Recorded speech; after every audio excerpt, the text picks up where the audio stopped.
कृषी मंत्र्यांचा राजीनामा मागणाऱ्या छावा संघटनेच्या कार्यकर्त्यांना बेदम मारहाण केल्याप्रकरणी राष्ट्रवादी अजित पवार गटाचे युवक प्रदेशाध्यक्ष सूरज चव्हाण चांगलेच अडचणीत आले होते। छावा प्रदेशाध्यक्ष आणि कार्यकर्त्यांना मारहाण झाल्यानंतर राज्यात छावा संघटना आक्रमक झाली होती। सूरज चव्हाणवर कारवाई व्हावी या मागणीसाठी ठिकठिकाणी आंदोलने झाली। मारहाणीची दखल घेत उपमुख्यमंत्री अजित पवार यांनी देखील सूरज चव्हाण यांना तातडीने युवक प्रदेशाध्यक्ष पदावरून राजीनामा देण्यास सांगितलं। या घटनेला नाही उलटला नाही तोवर सूरज चव्हाणवर अजित पवारांनी मोठी जबाबदारी दिली आहे। अजित पवारांच्या राष्ट्रवादीने सूरज चव्हाण यांच्यावर पक्षाच्या सरचिटणीस पदाची जबाबदारी दिली आहे। प्रदेशाध्यक्ष सुनील तटकरे यांनी सूरज चव्हाण यांना नियुक्तीचे पत्र दिले। यावेळी मंत्री छगन भुजबळ, मंत्री आदिती तटकरे यांच्यासह पक्षाचे इतर आमदार व नेते उपस्थित होते। पावसाळी अधिवेशनादरम्यान माणिकराव कोकाटे विधानसभा सभागृहात रमी खेळतानाचा व्हिडिओ व्हायरल झाला। या व्हिडिओनंतर शेतकऱ्यांमध्ये संतापाची लाट उसळली। त्यात कोकाटे यांचा राजीनामा घ्यावा,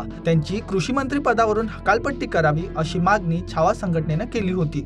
दरम्यान लातूर येथे सुनील तटकरे यांच्या पत्रकार परिषदेत छावा संघटनेने टेबलावर पत्ते भिरकावत कोकाटे यांचा निषेध केला होता। यावेळी सूरज चव्हाण आणि राष्ट्रवादीच्या कार्यकर्त्यांनी छावा संघटनेच्या कार्यकर्त्यांना बेदम मारहाण केली होती। या व्हिडिओनंतर सर्व स्तरातून अजित पवारांच्या पक्षावर टीका होऊ लागली। सूरज चव्हाण यांनी दिलगिरी व्यक्त केली, परंतु छावा संघटना राष्ट्रवादी विरोधात आक्रमक होती। या प्रकरणानंतर उपमुख्यमंत्री अजित पवार यांनी लातूर मधील घटनेची गंभीर दखल घेत सूरज चव्हाण यांना पदाचा त्वरित राजीनामा देण्याच्या सूचना केल्या। कोणत्याही प्रकारच्या हिंसेला, असभ्य वर्तनाला मी ठामपणे विरोध करतो असं अजित पवार म्हटले होते। मात्र या घटनेनंतर अवघ्या 20 दिवसात सूरज चव्हाण यांना पक्षाचे प्रदेश सरचिटणीस पद देण्यात आले आहे। यावर सामाजिक कार्यकर्ता अंजली दमानिया यांनी ही सोशल मीडिया माध्यमातून टीका केली, तर छावा संघटनेकडून देखील प्रतिक्रिया आली आहे।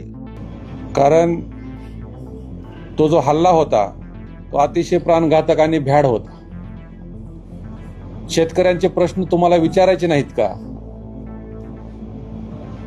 तुम्ही दिलेला राज्याला कृषी मंत्री हा चुकीचं वागतोय हे सुद्धा सांगायचं नाही। म्हणजे एवढा सत्तेचा माज काय असतो, तो माज आम्हाला त्या दिवशी राष्ट्रवादीच्या गुंडांनी दाखवला। अतिशय प्राणघातक हल्ला, आमचा एखाद्याचा जीवही त्या ठिकाणी गेला असता। परंतु आम्ही खचणारी पोरं नाहीत, शेतकऱ्यांच्या अवलादी आहोत। क्रांतीसूर्य अण्णासाहेब जावळे पाटलांच्या तालमीत तयार झालेले एक एक कार्यकर्ता म्हणजे साहेबांच्या भाषेत आम्ही अणुबॉम्बसारखं काम करणारे कार्यकर्ते आहोत। त्या हल्ल्यानं आम्ही खचून न जाता, अनेकांनी मला प्रश्न केला की तुम्ही हल्ल्याचा बदला घेणार का, जशास तसं उत्तर देणार का? परंतु आम्ही सांगितले की आमच्या हल्ल्याचा बदला आता कर्जमाफीने घेतला जाईल। आम्ही सांगितले की आता आमच्या हल्ल्याचा बदला आमच्या सोयाबीनला 8,500 रुपये भाव मिळवून घेतला जाईल। आम्ही सांगितले की आमच्या हल्ल्याचा बदला आता पीक विमा पूर्ण गेल्या वर्षीचा आणि ह्या वर्षीचा पदरात पाडून घेतला जाईल।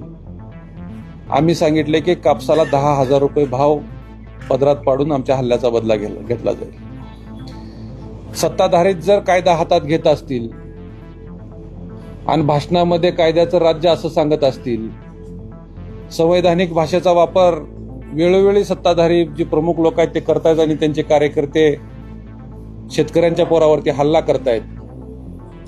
चुकीचं काम करणाऱ्या विरोधात तातडीने कारवाई केली जाते असा संदेश त्या माध्यमातून अजितदादांनी दिला खरा, पण आता या गोष्टीला महिनाही उलटत नाही तो सूरज चव्हाण यांना राष्ट्रवादीच्या सरचिटणीस पदाची जबाबदारी देण्यात आली आहे।